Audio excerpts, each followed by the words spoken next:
This week in the Rochester Press Box from Salvatore's Pizzeria at the historic Garage Door Restaurant. I'm Abby Wambach from the Western New York Flash. Soccer is a great game. You guys should all go out and watch.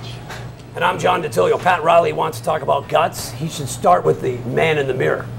I'm Mike Catalana. I'll tell you what Kelly Tough really means. And I'm Bill Pucko, breaking down a vision for the Rochester City School District. Join us in the Rochester Press Box this week. The Rochester Press Box is brought to you by Salvatore's at the Garage Door, Rochester's choice winner for Best Pizzeria, featuring Wacky Wing Wednesday and the Super Slice. It's as big as your head. The games are always on at the Garage Door, home to the Rochester Press Box.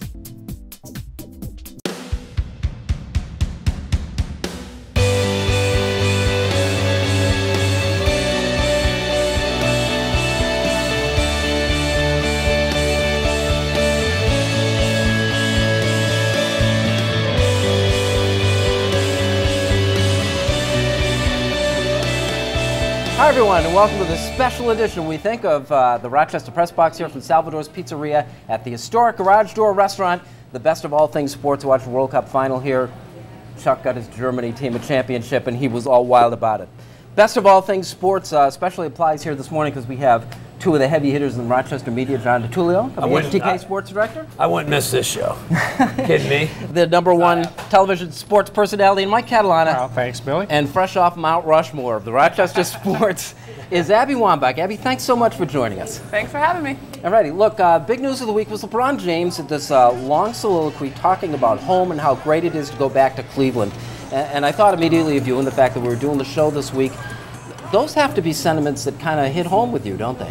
Yeah, absolutely. You know, my choice to come back here and play in front of my family, my friends, my coaches, the teachers that helped me get to where I am today, all of that plays a factor in it. But at the end of the day, you know, I think he heard from just the U.S. basketball coach that he just said, look, you got to do what you want to do.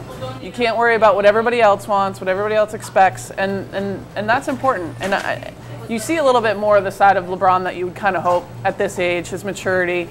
You know what? He wants to build something. He wants to give the city, which gave him so much, back, and that's great to see, especially at the level that he's at, the NBA. You know, he could have stayed in Miami, could have vied for a couple more championships. There's no easy road for LeBron James. He's the most scrutinized athlete today. I think this is how the story should end. You got the beginning, him being drafted by his hometown team, then he dumps his hometown team on national TV, and now he comes back home. It's so-called, this is a Hollywood ending. And he's not guaranteeing 4, 5, 6. He wants to win one, and people have a problem with that. Get off the guy's back. Yeah, I look at it and think there's not another top-notch NBA player. Pick whoever you want, make them a free agent, and they're going to say, I want to go to Cleveland. It was not a ready-made situation, and it's Cleveland. It's not the prize destination in the NBA. He's going back there because it's home. And as far as the team's concerned, nice young pieces, but they've won absolutely nothing. If he wanted a ready-made title and said, well, now I think I'm going to go to San Antonio, or I'm going to go play with Durant, you know, no, that's not what he did. He's got a lot of work to do in Cleveland. I love it. I love what he said.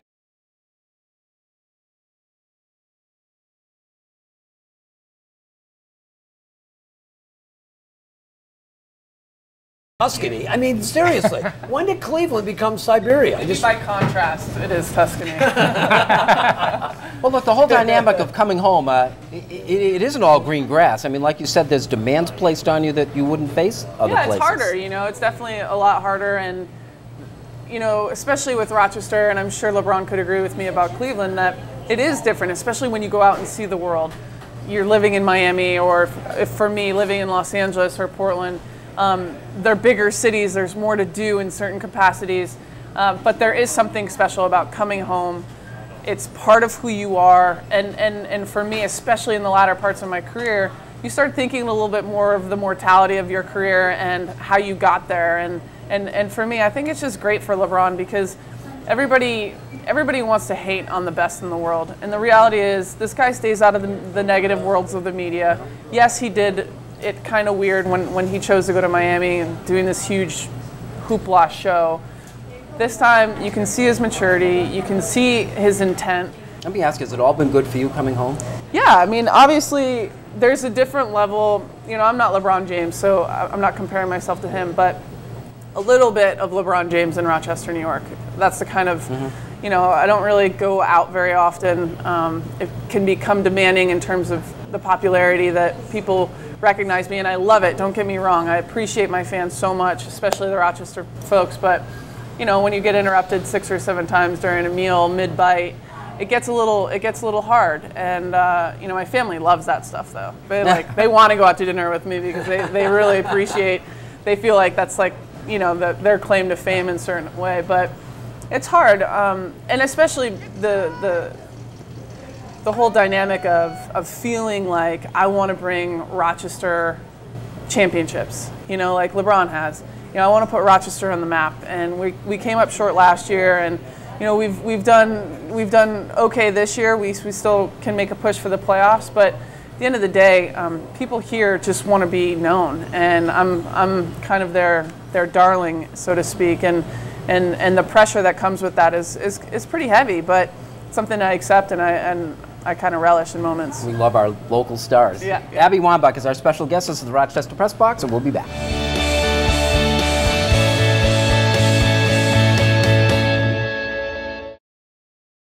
President Obama was at the Baseball Hall of Fame and Museum in Cooperstown this week. These are drunken, young knuckleheads. They just have too much going against them. Kelly Johnson's not the answer at first base. I like him. This past week, I hated him. Is he the best player in the National League right now? Absolutely, 100%. And this is such a great story, the story that keeps on giving. There are those who look at things the way they are and ask why. I dream of things that never were and ask why not. Welcome back to the Rochester Press Box, Salvatore's Pizzeria here at the historic Garage Door Restaurant. Abby Wambach is our special guest panelist, and Abby, you've got at Victor High School a big-time soccer camp coming up. Tell us something about it. Yeah, it's August 9th and 10th, and runs from 9 to 12 for the younger kids, 2 to 6th grade, and then 7th to 12th grade in the afternoons, 2 to 5. Sorry. And every year we try to evolve the program. We have amazing talks. We have tons of Gatorade, you know, which is always really cool. They get a really cool kit bag full of all the best Nike gear. I'm just excited because it's another opportunity for me to grow the game, even in my small little way. And I think that you've seen this summer with the World Cup.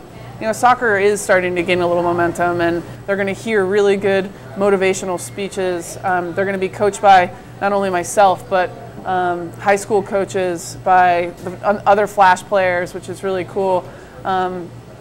It's a fun weekend. I'm excited about it. You know, they're long days, but for me, there's no greater satisfaction than laying my head on the pillow that night, going, you know what? Hopefully, I've affected a kid in a positive way. Well, that's great, because with your name on it, it's going to be successful anyway. The fact that you feel the pressure to add something to it, make it special, is really nice. Look, Abby started to address it. The World Cup, is there? With everything that happened with the World Cup, is there a lasting impact, you think, in this country? I don't think so. People are going to rush to watch the MLS. I think the better soccer, and Abby will agree, is overseas. And once we start getting those players, honestly, I can't wait for the Women's World Cup. That'll probably be the next soccer match I'm going to watch. Besides what goes on at Salem, watching the Western New York Flash, watching our Rhinos, but why sit down and watch a match, an MLS match? Probably not. I don't know what kind of lasting impression it's going to have. I know our demographics are changing. And I think soccer is on the verge, maybe 30, 40 years down the road, but it becoming a huge, huge sport in this country, television-wise. Yeah, I think the big thing you've seen television-wise is more television of the Champions League, Premier League, the best leagues in the world, and more people are connecting. I know Fox is big on that. A lot of their NBC Sportsnet, they're trying to pick up these games. I think that'll grow. In terms of in the United States, to John's point, you have to have the best players. It's the U.S. That's what they look for. That's why people connect. And they can always connect with a national team. The nationalistic part of us, we all love the national teams, and that's what people watch. You have a vested interest. You see it the same way? I'm a devil's advocate a little bit in terms of the way you guys think about it. I have to be optimistic, not only because it's what I do for a living, but I've actually literally seen, not only in the national team world, but growth in a very, very fast period of time. Do I think that this World Cup is going to make soccer in the United States as popular as NFL? No. I have realistic expectations. My expectations are some people may flip through the channels and a soccer game is on and they won't flip past it, you know, and that's my hope. If it's 1, 2, 3, 400 people every time that happens on television when it's broadcasted, then we're winning, because you want to gain momentum. And, you know, in certain parts of the country, it's the cool thing to do. You know, Seattle and Portland, it's kind of like the alternative sport to really follow. Do I think that it's going to take 30, 40 years? No, I think it's going to be another 10, 15 years before soccer can be, you know, showing on all these television sets in the United States. And hopefully, you know, in my opinion, hopefully it happens sooner, but unlikely. Yeah, real soon. Like Women's World Cup qualifying is like, this fall and next year in Canada, right? Yeah, exactly. We're excited. You know, it's going to be fun this next year.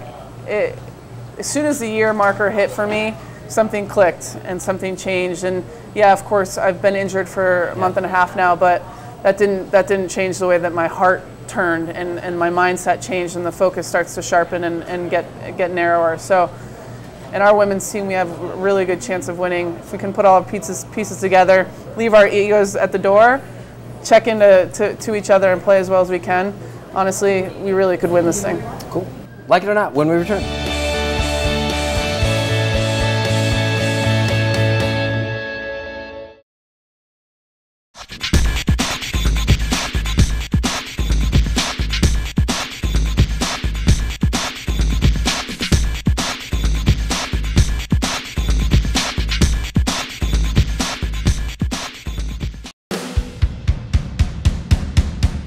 Welcome back to the Rochester Press Box here from the historic Garage Door Restaurant.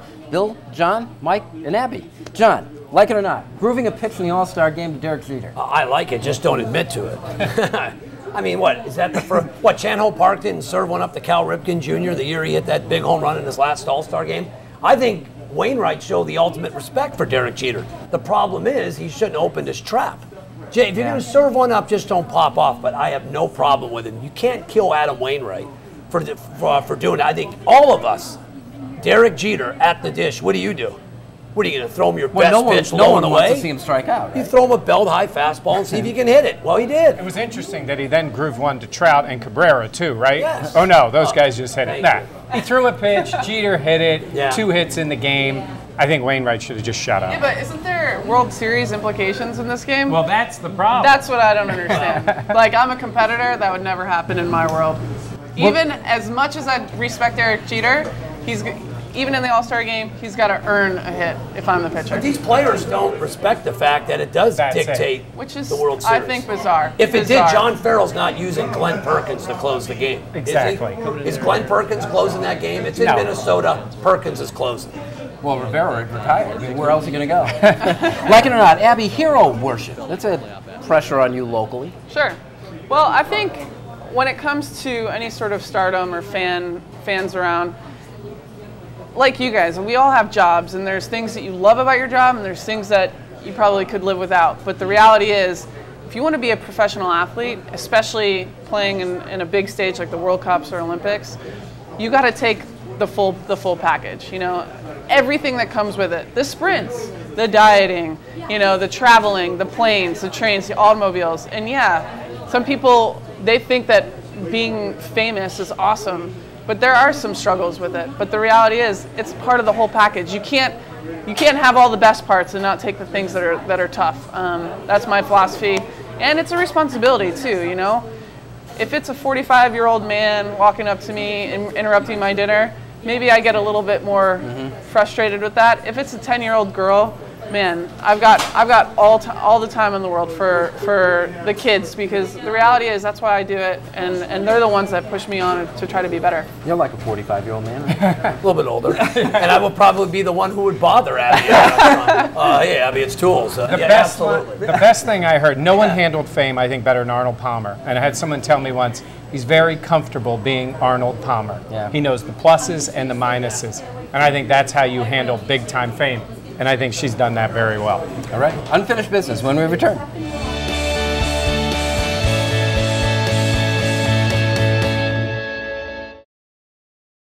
President Obama was at the Baseball Hall of Fame and Museum in Cooperstown this week. These are drunken, young, knuckleheads. They just have too much going against them. Kelly Johnson's not the answer at first base. I like him. This past week, I hated him. Is he the best player in the National League right now? Absolutely, 100%. And this is such a great story, the story that keeps on giving. There are those who look at things the way they are and ask why. I dream of things that never were and ask why not. Welcome back to the Rochester Press Box here from Salvatore's Pizzeria at the historic Garage Door Restaurant. Unfinished business, Johnny. You know, Pat Riley now is being made out to be the victim in all this, with LeBron James actually choosing Cleveland as hometown over Miami. A few weeks back, Riley told LeBron, Wade, and Bosh to get guts and don't run for the first door when they opted out of their contracts. Really, he meant LeBron. He could care less about Bosh or Wade. By the way, he overpaid for Chris Bosh, $30 million more than he was getting from the Houston Rockets. Well, LeBron chose to go home. He made the right decision, and Pat Riley can understand why. Pat Riley talks about guts and about quitting. As a Knicks fan 19 years ago, Pat Riley and all his people in the media who've taken on the stump for Pat Riley forget the fact that he broke up with the New York Knicks via a fax. He faxed the Knicks and the media that he would no longer be the coach of the Knicks because he lost out in the power struggle. Jumped on a plane to Greece and was never to be heard from again until he landed in Miami as head coach and president. You want to talk about guts? LeBron James, although I didn't agree with the decision, took a lot of guts to break up with his hometown team on national TV. I disapproved of how he did it, but he did it. It also took guts to come back home.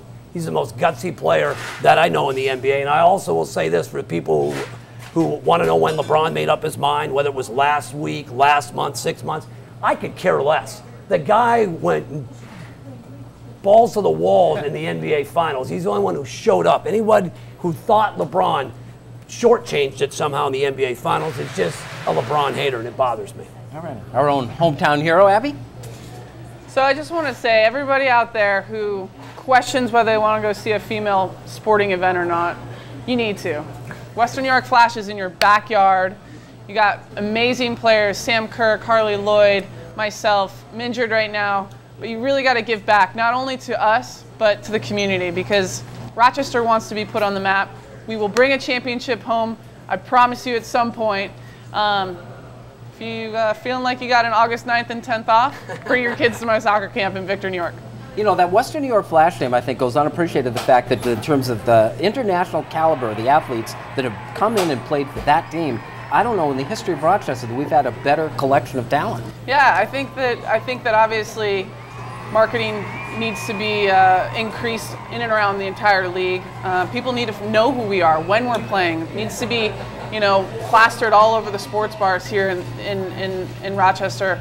We need a TV contract. You know, there's some things that we need to do, but we first need the fans to get a part of it. We need the fans to show the TV companies that it's worth it. Thank you, Abby. Yep. Jim Kelly recently had his camp for kids both in Buffalo and here in Rochester. And Jim's out there, 50 pounds less, fighting sometimes with his speech, getting tired at times. And much was made when he said about being Kelly tough. And some people took that to mean he thought he was tougher than other people battling this hideous disease, which is not the case. And we all know that's not true. But on this show, when we talk about fame and the part that goes with it, I think about Jim Kelly being out there. And I think about the downside of being a person who lives their life in the public. And there's only one person on this panel who can even remotely relate to what Jim Kelly does. And I watch Jim out there and I think it would be so much easier for him to be at home or to be in the quiet and not out there with those kids, not showing the world that he's not quite physically the same Jim Kelly that he was before. Sometimes people say things like, true character is revealed by what you do when no one's watching. Well, sometimes I think it's revealed when everybody's watching. The downside of being a public person is you live everything in your life in the public. Jim Kelly has chosen to do that, and I think he's really shown what being Kelly tough is all about. Hear, hear. Roland Williams is another one of our local sports heroes, a football player at East High, went on to Syracuse, NFL, 9 seasons, a really good career, played for the Super Bowl champion St. Louis Rams. Also, he's a social activist all-star category that I think I'd put you in.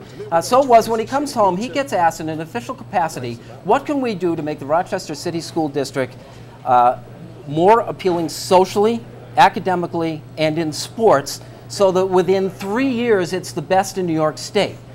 Well, why not ask Roland Williams just to build a land bridge to the moon? I mean, there's certain ways that you can attack this thing, and you don't do it by framing the question that way. Perhaps, what can we do to make the Rochester City School District's classrooms a little more compelling so that we can bring down the dropout rate? Or what can we do to make it socially a little more unacceptable so that my son Kyle doesn't give up the idea of becoming a teacher because of his experience at East High, where he's a substitute, and wound up getting his car stolen out of the East High parking lot twice within a month and had his insurance canceled as a result. And athletically, make the city school teams relevant to Section 5 so that maybe some of the private schools don't rate all their best talent. You know, Roland Williams can flash the Super Bowl ring and make a lot of things happen. But to suggest that you can turn the city school district into something that is going to be among the best in the state within 3 years isn't visionary, it's moronic. We record the Rochester Press Box here at Salvatore's Pizzeria at the Garage Door Restaurant every Wednesday afternoon at 12:30, and we invite you to come down, meet the guys, meet the girls, and have some lunch with us. John, great as always. I almost pulled out my RFK quote. I'll save it for next week. I had that in there originally. I'll save it for that because that'll fit your little closing segment there. Mike, thank you. Great to be here. Abby, get better soon, huh? Get that knee better, and we'll see you out in the field soon, On the mend. hopefully. Thanks for having me, you guys. Thanks for joining us. And thanks for joining us, and we'll see you next week.